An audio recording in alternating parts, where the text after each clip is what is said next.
Coming right up, our series on the air. Our first guest today will be the Cyprus Trade Commissioner, Mr. Aristos Constantine. Please stay tuned.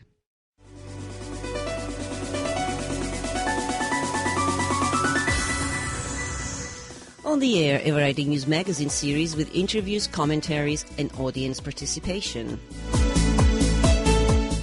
Στον αέρα ένα ειδησιογραφικό περιοδικό ποικίλης ύλης με συνεντεύξεις, σχόλια και τη δική σας συμμετοχή.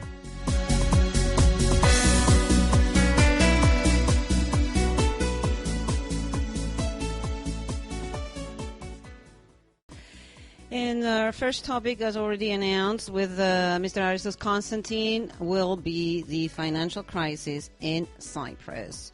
I would like to welcome our guest, Mr. Constantine. Thank you so much for joining us today during our series on the air. How are you doing, sir? I'm good, thank you, Elena. Well, we were just listening to the latest news from Cyprus, and Miss Delia Vourculescu announced that, it's going to be tough for the Cypriots. maybe more measures along the way. But let's talk a little bit about the realities and the impact of the financial crisis on Cyprus as a financial center and corporate holding jurisdiction. Well, okay. Essentially, the measures of the bailout, bail-in, should we call it that? We can talk about that as well if you want me to elaborate on the terms and how it was done and so on and so forth. They themselves were not essentially damaging. What was the worst about the course that these measures took was the rhetoric that surrounded them, the reputational damage, which was unjustified. And the reality is that the media spent a lot of time and gave a lot of emphasis and attention to some of the negative rhetoric, unjustified as it was, that was aimed at justifying the measures that were imposed on Cyprus, but very little has been said post Moneyval evaluation, the one that was imposed by the Troika, which essentially found that Cyprus was perfectly compliant with AML regulations and that there was no basis for accusations regarding money laundering and so on and so forth.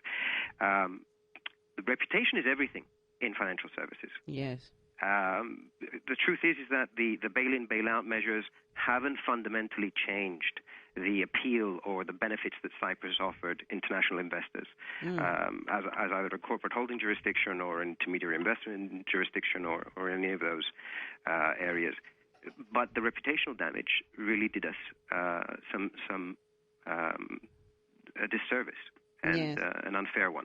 Let's talk a little bit about this because a lot of our non-Greek listeners, especially they hear on the news, yes, Cyprus is a laundering center, a money laundering center.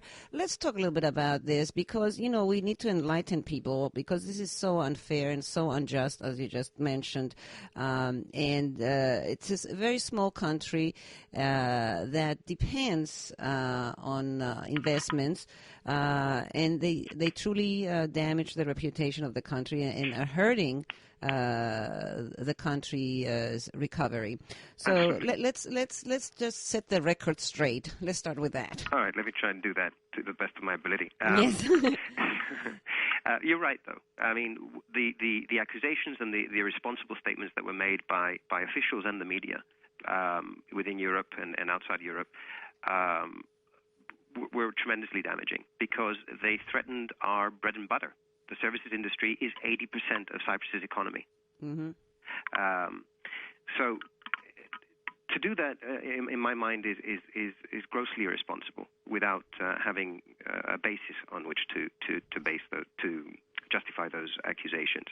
The first thing you've got to remember is that let's start with the bail-in, bail-out. Let's start with the reason why we required this assistance. Yes. All right? Okay. Unlike many other jurisdictions, Cyprus didn't find itself in this position because of irresponsible practices or corruption or anything of the like. I mean, yes, in recent days there's been, we've highlighted certain actions, but if you take every poor decision that was made with the exception of the sovereign debt that we bought in Greece, and you added them all together, they would not result in a crippling economy. deficit, crippling factors that would bring us to this situation. Essentially, what brought us to this situation was the European decision to haircut 50% of Greek government bonds, while the Cypriot banks, like the Bank of Cyprus, owned the equivalent of 20% of our GDP in Greek sovereign debt. Now, I hear a lot of people saying, why did we own all this debt? It's normal practice. In fact, the Basel II regulations, which are banking regulations, encourage banks to purchase government debt or government bonds in those jurisdictions where they operate. The Cypriot banks operated extensively in Greece, and they bought government debt, which was weighted at zero risk.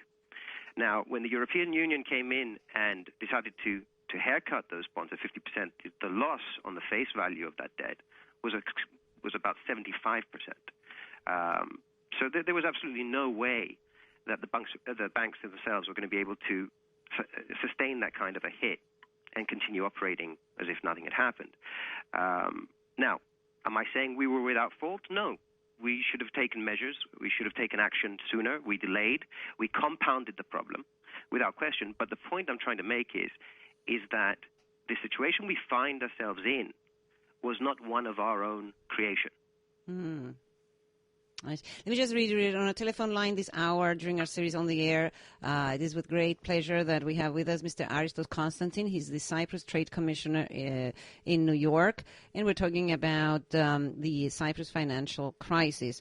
All right, let's talk a little bit about this rhetoric against Cyprus. That was going to be my next point. After talking about how we found ourselves in this situation, let's talk about some of the accusations that were made. Yes, there were statements made about money laundering and tax evasion and being a hive of Russian black money and so on and so forth. Let's start with Cyprus's history, okay? Cyprus has been evaluated by the Financial Action Task Force of the European Union 4 times in the past.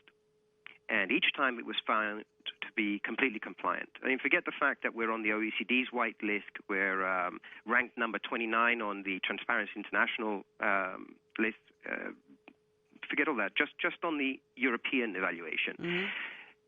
Compared to other European countries, because it's important to always provide context. It's not a question of whether or not we are compliant. It's a question of how well, because every country has deficiencies. Every country has room for improvement. No country, no jurisdiction can be completely perfect in its compliance with any regulation. The point is, as I said, context. Not only was Cyprus ranked highly by the Financial Action Task Force and Moneyval in the past, it in fact ranked higher than France, Germany, Luxembourg, the Netherlands, Spain, and I stress Germany and the Netherlands because they were the 2 countries that seemed to have the most aggressive denouncement of Cyprus's financial services sector and its compliance with these elements. But the obvious question to ask is, forget the evaluations themselves. If, in fact, as a jurisdiction, I am complicit in laundering or complicit in assisting Russian interests in laundering money or evading taxation, the loss would be to Russia. So if, in fact, Russia was losing money, they would be the first, in the form of taxes, to Cyprus. They would be the first to have a problem, whilst we are on Russia's white list, while the Netherlands, Antilles, Channel Islands, and Malta, which is a European country, are not. I mean, sometimes we have to try and make things less complicated and more straightforward in the way we approach things. When a statement is made, there are obvious questions that need to be asked. And when statements such as the ones made don't make sense, right, you have to question the motivation behind them.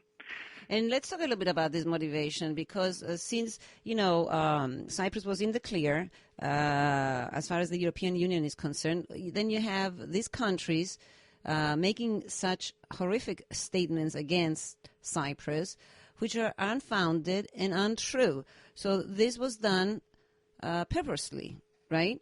Well, you have to be careful about saying purposely and intentionally. When it comes to the media, bad news sells, good news doesn't. Yeah, true. So things get spun out of control. That's the nature of the beast.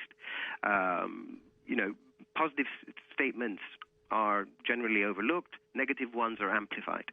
That's the reality. Were there motivations behind some of the statements, or preconceived notions that perhaps should have been examined before being made? Sure, without question. Do I think it's rational for the Netherlands to be pointing the finger at Cyprus, or for Germany, for that matter? No, not really. Because if you're going to scrutinize our banking sector or our regulations or our compliance, which is very high, then if we're subject to that kind of scrutiny or that kind of negative rhetoric, then what are you going to do about your jurisdiction? Right. It's glass houses, stones, kettles, pots. The old. But look, let's not get into a discussion about what should have been done and shouldn't have been done, what was said and wasn't said.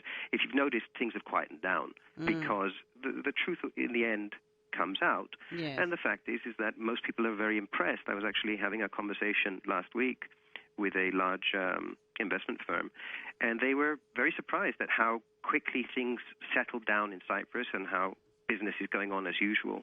And they said, looking at the reports that were coming out a month ago, you would have thought it would have been chaos, but the truth is it's not. And that comes down to the Cypriot nature as well. We're a very resilient people, and at the end of the day, we're, I think, level-headed and calm and hard workers. We look at a problem and we try to solve it, as opposed to running around like chickens with heads cut off. Yes. And talking about how resilient the Cypriots are, I mean, we have a very good example, the 1974 Turkish invasion, the aftermath. Without question. I mean, that brought us to financial ruin. Yes. And, we started from zero, right? Exactly. And we referred to as the financial miracle. And it was. It was an economic miracle what the Cypriots did in such a short period of time. And this instance regarding Cyprus is don't forget that Cyprus has a lot of benefits that still remain.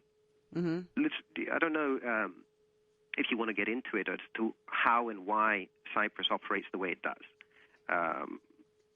We're an attractive corporate holding jurisdiction, or an international financial center, primarily not just because we have a very attractive, very simple, very straightforward, and essentially low tax regime. Now, low doesn't mean bad. I mean, I'll point you to the hearings that the CEO of Apple was speaking at, and he simply said, look, when they were being accused of evading taxes in the U.S., he said, we haven't broken any laws. And the truth is he hadn't. There are disparities between jurisdictions and their taxation systems, whether they're complicated or whether they're high or whether they're low. The Cypriots revamped we revamped our tax system prior to our accession to the European Union in 2003. We made it simple, we made it straightforward, we made it attractive, we made it low. But that's not the reason people come to Cyprus. It's not just because we have low taxes. A lot of jurisdictions have low taxes. And you look at the conventional offshore regimes like the Caymans or the Channel Islands, and they have zero tax. So why would they come to Cyprus and not there? The answer is because of access. We live in a global world. People need access to markets, and they need to be protected.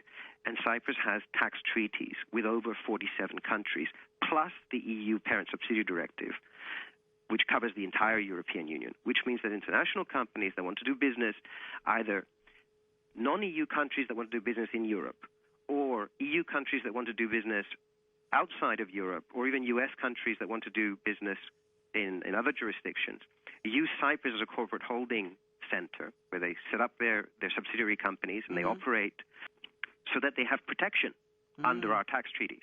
And yes, so that they can not pay the high withholding taxes in those other jurisdictions. They can repatriate back to Cyprus. But that's not a negative thing. Let's take a U.S. company using a Cyprus corporate holding corporate holding company to do investment in Russia, if you like, or the Ukraine or India. Mm-hmm. By using Cyprus and given our tax treaties with Russia or with the Ukraine, with India, they save paying those inordinately high withholding taxes. And then when they repatriate money back to the U.S., mm-hmm. they repatriate more money. Yeah. So essentially the U.S. benefits from those U.S. companies saving money. Of course, by using Cyprus. Yeah, because they bring it back home. They bring it back, exactly. Whereas if they were taxed there, that money would be gone in that other jurisdiction. Right. And then do they get taxed here when they bring the money here? Yes, of course. I mean, our treaty with the U.S. is a non-double tax. Essentially what happens is if the taxation in Cyprus is lower than what it is in the U.S. will tax the difference. I see. So there's no double taxation. Okay. But when you repatriate those funds, the U.S. will claim the difference. Right. Okay. Yeah. So it's only fair, right? To the U.S. I'm using the U.S. as an example simply because we're here. But do you begin to understand? I'm simplifying, perhaps risking gross inaccuracies, but I want you to understand how it works. Mm-hmm. Now, I wanted to just put a big parenthesis in and talk a little bit about the way the average Cypriot has reacted to this crisis, because this is very important for people to understand that if we were in any other country, we would have had chaos. We would have had demonstrations. Without question. I think you're absolutely right. The Cypriots, there was no money. Eleanor, let me go one step further than that. Before we talk about the people of Cyprus, who I think should be applauded for their level-headedness, let's talk about what we did when we were faced with the initial proposition from the Eurogroup. Right, go ahead. Because I think that's something that, very few people have acknowledged. The initial, I'm sure you understand this, but I don't think a lot of people understand the significance of this. The initial proposal that came from the Eurogroup was to impose a levy or a tax on all the banks, all deposits in Cyprus, at 6.75% on deposits less than 100,000 euros. Why do I say that, sir? I'll tell you why in a minute. And I'll just conclude that it also included a 9.9%, call it 10% tax on deposits over 100,000. So you had a lot of people, I heard at the time, and even now, saying, we should have done that. It would have been less painful, it would have been fair, it would have spread it out. It doesn't work that way. This was a grossly irresponsible proposition, because those deposits under 100,000 euros are guaranteed. When you say that a guarantee, a governmental guarantee that those deposits are safe, when you make an exception to that, even if you say it's a one-time thing, you have essentially cracked and I would say perhaps damaged public faith beyond repair. Right. In the sanctity of that guarantee. If you do that, it's not only going to destroy the reputational integrity in Cyprus, but if you ask me, it would have irrevocably damaged faith in the eurozone across the board. And it would have also set a precedent, perhaps. A terrible precedent, yes. And I think both the European Union but the world at large should genuinely applaud the Republic of Cyprus for saying no. It would have been an easier deal to take, but they said no because they understood that it was a line that could not be crossed, that you have to honor that principle of trust. Of course. Because without trust, as I said previously, the services sector is built around trust, reputational trust. And what we did was, because the terms essentially didn't change, or at least the bail-in requirements for Cyprus, which in themselves were unprecedented, didn't change, we chose to allow one of our largest banks to go into receivership. Now, that's not unusual. When you allow, just like the Lehman Brothers failure here in the U.S., it happens. Bank went into receivership. We salvaged those guaranteed deposits under 100,000. Were transferred to the Bank of Cyprus. They are safe. They are secure. Mm-hmm. So, depositors with large deposits in Laiki did suffer losses, but it's a private institution, and sometimes private institutions fail. Right. And, whilst the European Union did, in fact, recapitalize banks in the case of Ireland, in the case of Spain, they didn't for Cyprus. And be that as it may, we took the responsible decision. And even the conversion of I think earlier it was 37%, don't quote me on that, I think it was 34 or 37% of deposit to equity in Bank of Cyprus. Again, that money has not been lost. It's conversion to equity. The equity has value. If not equivalent value today, it will in some point in the future. I think we took a very mature and a very sensible approach to the inordinate pressure that we were under. Mm-hmm.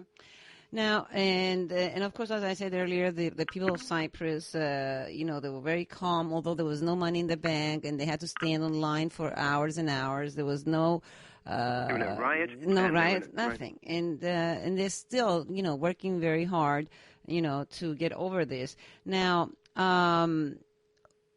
let's talk about the next step, and how long do you think is going to take for Cyprus to fully recover, and also take into consideration these reports that we hear today from Ms. Verculescu that this is going to be painful for Cyprus and there might be new measures. What is she trying to tell us? Look, you have to remember that the IMF and the Troika in general are not taking into account any future revenues from the gas and from the offshore reserves or hydrocarbon reserves, and perhaps quite rightly, because there's still some work to be done. Those reserves have not been. We should by the end of the year have a final figure as to proven reserves, and the revenues coming to Cyprus just from Block 12, forget the rest, are estimated somewhere in the region of about 40 billion conservatively, based on the probable. At this point in time. What the proven reserves will be over the next few months, I suspect will probably be much higher than that. But those are not being taken into account. So if you don't take those into account and you look at obviously with the measures that were imposed, there was a loss of faith. There was a degree of panic, a lot of capital flight from Cyprus, and it's going to have a negative impact. The austerity measures themselves are almost a downward spiral, simply because if you granted from one view they are necessary because you've taken on a large amount of debt which you have to repay in a specific period of time. In order to repay it, it means that you have to reduce expenditures. But as you reduce expenditures and you impose austerity measures, you reduce the capital in the market, and it's fabulous kiklos, it can feed upon itself. That's been one of the major sources of criticism for this policy in general when it came to Greece and elsewhere. But look, I believe that Cyprus will probably resemble Ireland in how well and how quickly they recovered from the crisis that they were in. And again, Cyprus has the potential of large revenues coming in relatively short period of time, which should offset those problems. Am I saying it's going to be easy? No. I think the next year or two are going to be very difficult for the people of Cyprus. But I think we are in much better shape than most other Southern European jurisdictions. It's 3:35 p.m. Right here at Aktina FM. We'll take a few calls if there are any questions. 718-545-1151. We're talking to Mr. Aristos Constantine, the Trade Commissioner of Cyprus to New York. And we discussed, we gave you like a little bit of an overview of what caused the financial crisis, the recent financial crisis on the island. If you have any questions, any comments, please feel free to give us a call, 718 718-545-1151. 718-545-1151, εάν θέλετε να υποβάλλετε ερωτήσεις στα ελληνικά. 718-545-1151. Συζητούμε την οικονομική κατάσταση στην Κύπρο με τον κύριο Άριστο Κωνσταντίνου. 718-545-1151.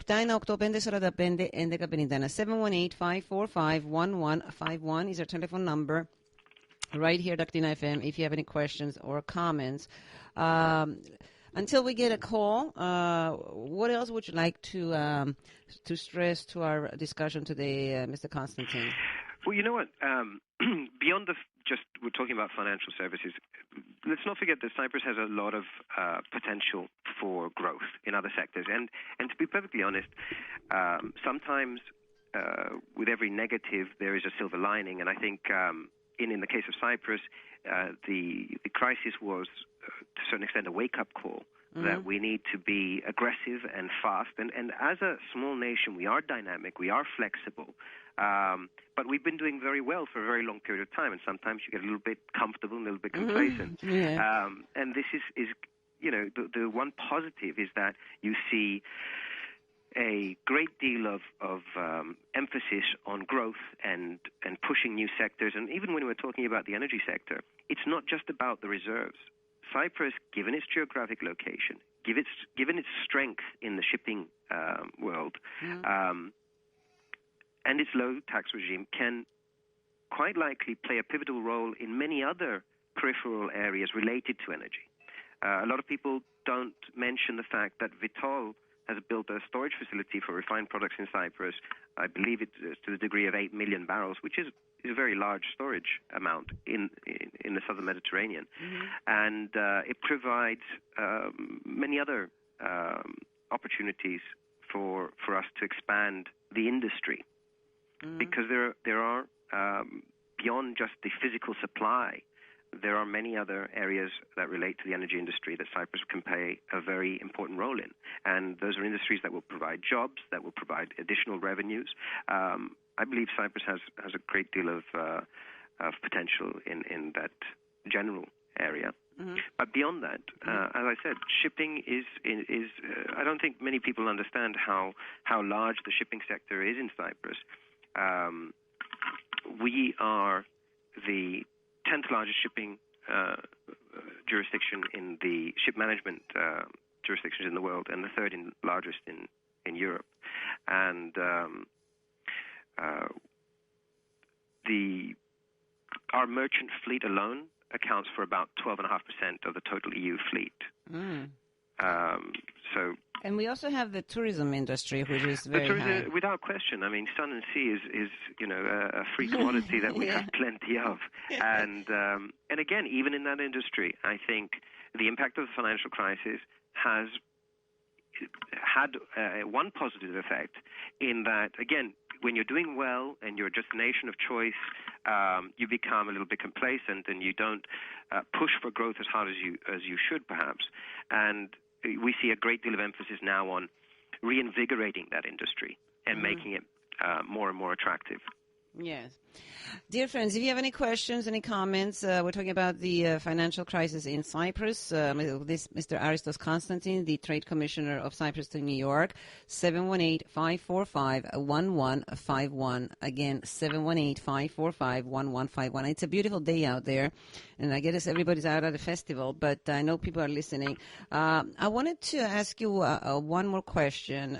During the beginning of the crisis, a lot of people were saying maybe it is better for Cyprus to get out of the eurozone, and Cyprus decided to remain in the eurozone. Would you like to elaborate on this and why it was a wise decision for Cyprus to remain in the eurozone? Well, that's an interesting question. And yes, there was a lot of discussion relating to that. The same could have been said for Greece. There was a discussion I was party to way back then, and it was before this PSI and before Greece took on the ordinary amount of debt that it did, that as they engineered an organized default, shall we say, that they could have organized. I'm not suggesting this. I'm just saying what the proponents of that solution were proposing was that essentially what you could do is state that if I do not have the ability to manipulate my currency, essentially to devalue my currency, then it takes away a very important mechanism for me balancing my budgets, especially when I have a tremendous amount of debt. You would have to do this. Don't forget that the debt makes it complicated, but let's just make it simple for now, all things being equal. Let's say you organized an exit from the monetary union. That doesn't mean an exit from the European Union itself, just an exit from the monetary union. Let's hold that thought because we have some listeners on hold, and then we'll come back to it. Mr. Georgiadis, yes, welcome to the show. Thank you very much. What's your question, sir? I've been listening to Mr. Constantine, and he sounds very much enlightened about the situation. I must say, he represents a rather sober outlook of our economics in Cyprus and Greece, and overall in Europe. A couple of things I would like to ask Mr. Constantine. One is, there have been reports of oil and gas reserves south of Cyprus and south of Crete, and I'm wondering where we are with the exploration of those and what companies are interested in, which way we're leaning toward giving those contracts and to whom. Okay, the situation in Crete and the other question. Well, let's start with wait, Mr. Georgiadis. One at a time, and then you can ask me the second one. Yeah, one by one. Now, okay. What the situation in Crete is rather different. When it comes to Cyprus, that I can answer for you. As regards policy of Greece, that's not for me, but for the Trade Commissioner of Greece to answer. Now, in Cyprus, we have had rounds of bidding, and as you know, Noble was the first with Block 12 in the south, and that has moved along quite well. We have probable reserves. Excuse me. 1 minute, please. What I'm interested in is where these companies are from, whether they are British, Russian, American. Oh, okay. Well, the companies that have blocks in Cyprus, one is Noble Energy, which is the U.S. company. We have Eni and Kogas, which is a consortium, Italians essentially. We have Total, which is French. Petronas, Malaysia, as I said, Eni, which is Italy, Marathon Oil, which is a U.S. company, and Cairn Energy, which is a U.K. company. So we have a very diverse mix. Okay. Yes, and which way are we leaning at this time? Well, each of these companies has its own block, its own plot, which it is exploring or planned to explore, and that's already been allocated. So what is your question specifically? You're saying that each of these companies that you have just mentioned have already leased a plot? Yes. Well, okay. Let me be specific. Eni and Kogas have been assigned 3 blocks. Total has been assigned 2. And the other countries I mentioned, Total, Petronas, Eni, Marathon Oil, and Cairn Energy, have shown interest in bidding for gas fields. So let me just clarify what I was saying, because I believe I was inaccurate in the way I stated it. So is that clear? Oh, well, the only thing is Eni is what kind of a company? Eni is what Italian. Nationality? Italian. It really doesn't matter where they come from. I'm sorry, Total is French. Total is French. French. Okay. I know that for the Greece exploration, they also mentioned some Norwegian companies. Yes. Are there any Norwegian companies interested in Cyprus? So far, I've just given you the list of companies that have shown interest or have bid. Okay, Mr. Georgiadis, what is your point? What is your point of Okay. Is there a reason you want to? Do you want to lead me up to another question? Yeah, I think that's very important as to what nations are going to be doing this exploration. I think if it's Marathon, it's going to be heavily, and of course we already know that the British have their own interest on Cyprus. They considered it as a base. Well, yes, they have sovereign bases. Yes, Cyprus is considered by the British as the Gibraltar of the East Mediterranean. I don't know. Mr. Georgiadis, listen, I did not say that. Mr. Georgiadis, we're not going to be talking for an hour. What's your next question, sir? My other question was that Mr. Constantino's English is rather American, and I was wondering what his background and his educations are. Well, It's mostly British, I think, his accent. Well, it's a mixed. I was born in the UK, and I spent. Oh, you were born in the UK. I was born in the UK. Spent some of my childhood there. Spent my teens essentially and my young adult life in Cyprus. But I studied here in the United States. I studied in Boston. Okay, I see. I appreciate the information. The other thing that I would like to sort of comment on is the fact that the West, the British, the Americans, and others are not pleased with the fact that so much Russian wealth has entered Cyprus, and that I think is the bottom line as to all the problems that the Cypriot economy has. The West these days is controlling the political situations in nations through their economies, and they're not pleased with so much Russian wealth being invested in Cyprus. And I think that is the underlying current that is causing all the problems on Cyprus. Well, look, to be very honest, Cyprus did have a significant problem, and there was justification for the bail-in measure that was requested, simply because there was a limit to how much debt we could actually take on. As I said, we have... Please, Mr. Georgiadis, don't speak over the guest. Yes, I know, but the information that you just gave me, when you're talking about debt is an imaginary thing. There is no nation in the world that has more debt than America. Let me explain that to you. It's not a question. When you are part of the European Union and the eurozone, you have to adhere to what's called the Maastricht criteria. So there are limits to how much debt you can have compared to your GDP. But let me be clear. Cyprus was... Okay, Mr. Georgiadis, I'm going to let you go. Thank you very much, sir. It's too much. Okay, it's 3:48 p.m. right here at AktinaFM. Our telephone number for other... we need to give... there were other people on hold. They gave up. 718-545-1151. And please ask your question, and please don't talk over the guest, okay? We give you the opportunity to call in to ask your questions, but please don't talk over the guest. It just doesn't sound good. 718-545-1151 is our telephone number. For those listeners who have more questions, we have about 5 minutes. So please, if you have any comments or questions, call us now at 718-545-1151. Και να μην το παίζουμε μονότερμα, να δώσουμε και την ευκαιρία σε άλλους φίλους να πάρουν τηλέφωνο. Mr. Constantine, was there anything else that you needed to add to the comments of Mr. Georgiadis? Well, what can I say? Again, I don't want to get into the offshore reserves too much. And as I said before, I think we covered some of the unpleasantness that related to Cyprus's bailout. But having said that, I believe it's time to put that to rest. Yes, and move on. Yes, it's time to move on.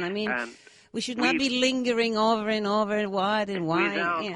Without question. We took in... the Cypriots have done it already. The Cypriots have done it already. They're not lingering over what caused the problem. Right. They're moving on. Let's move on. Right. And you know what? It was a necessary evil.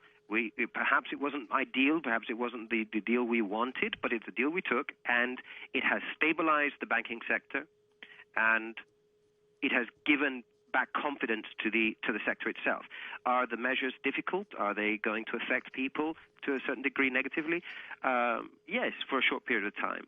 But we can't be myopic, and we have to look at the world in the long term, and we have to look at the future of Cyprus in the long term. Not as in, not look at the next 6 months or the next year or the next 2, but look at the next decade and look at the next 20 or 30 years. Of course, yes. I have about 3 minutes. If there's anybody out there who'd like to call, 718-545-1151. Again, our guest this hour is Mr. Aristos Constantine. He's the Trade Commissioner of Cyprus to New York. He's doing a great job. How many years you've been here? I've been here quite a few, actually. It took some time to... and it's been interesting. It's been action-packed. Yes. So, time flies. Yes. Now, in your position, Mr. Constantine, and as you try to promote the trade between Cyprus and the U.S., how do you see things moving along following this crisis? Is there interest now? Look, I'll tell you what. When I first arrived here, and we had relatively recently joined the European Union, there was and we've had this discussion before, I think, in preceding years. It took time to explain to U.S. companies, U.S. interests, how the Cyprus regime worked. Because, don't forget, we had changed our tax regime completely in 2003.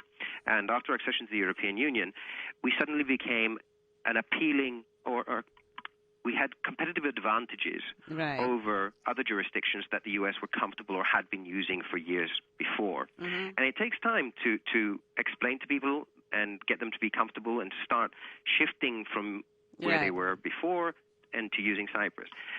Now, we were doing very well over the last 4 or 5 years, and this hiccup has obviously not been pleasant.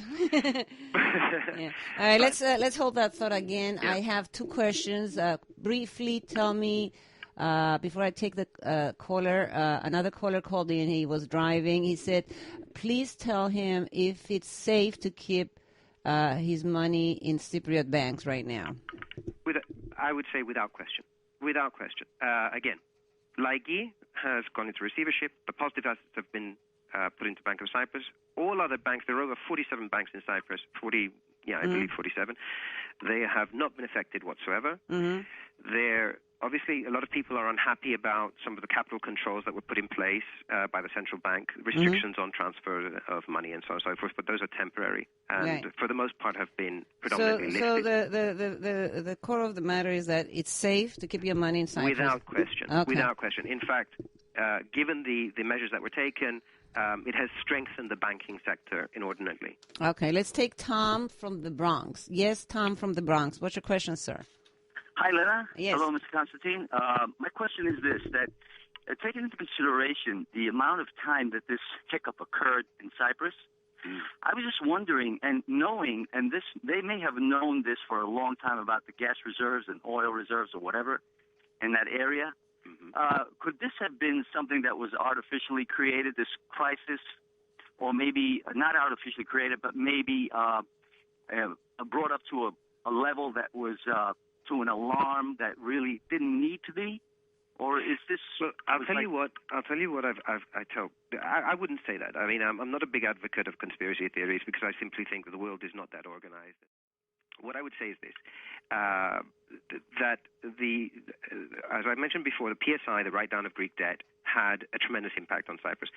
It's not a question of whether or not the Eurogroup that engineered the write-down, which was necessary for Greece, did it to hurt Cyprus.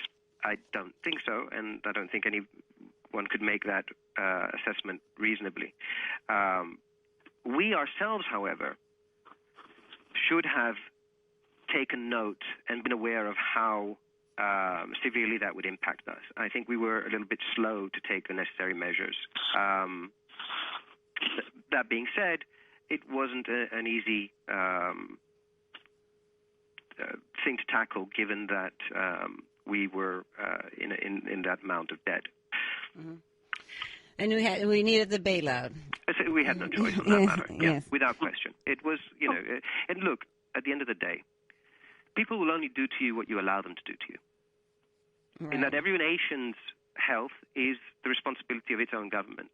And I don't believe in the victim mentality. We are not victims, and we had an unpleasant. We are not the first European country to require assistance, and thankfully, in our case, I shouldn't say thankfully, but the positive in our case is that it was not because of, as I said, corruption or bad management. Right. There are external factors. It's like catching a cold. Right. Tom, I have to let you go because we are running out of time. Thank you very much. Very good program. Thank you. Thank you, my friend. It's 3:56 p.m. and we have to wrap it up. Mr. Constantine, final thoughts as we conclude our discussion. And let me just thank you once again for being so thorough. And I hope that our listeners out there received good lesson today as far as what has really transpired in Cyprus. And the other message that we wish to send out to people is what you said earlier, that it is safe to keep your money in Cyprus. Don't be afraid. Yes. And I'll just leave you with two comments. Number one, the Cyprus Embassy Trade Center is here to answer any questions or assist anybody with business interests. I encourage your listeners to have continued faith in Cyprus. And again, like I said earlier on in your program, the country has been stabilized. The bail-in, bail-out measures were not pleasant, but they were not catastrophic either. And we are in much better shape than many of our counterparts. Mm-hmm. And regarding the unfair rhetoric, if you're Cypriot or Greek or even not, get informed. And if somebody says, well, I read in the newspaper that Cyprus is a tax haven or a money laundering paradise, there are very straightforward retorts that nullify those accusations. And I'm very upset when I hear them. Yes, us too, because it's not fair and it's not true. And you explained everything at the top of the show. And again, those who require more information, they can, Monday morning or Monday to Friday, they can always call the Cyprus Trade Center at 212-213-9100.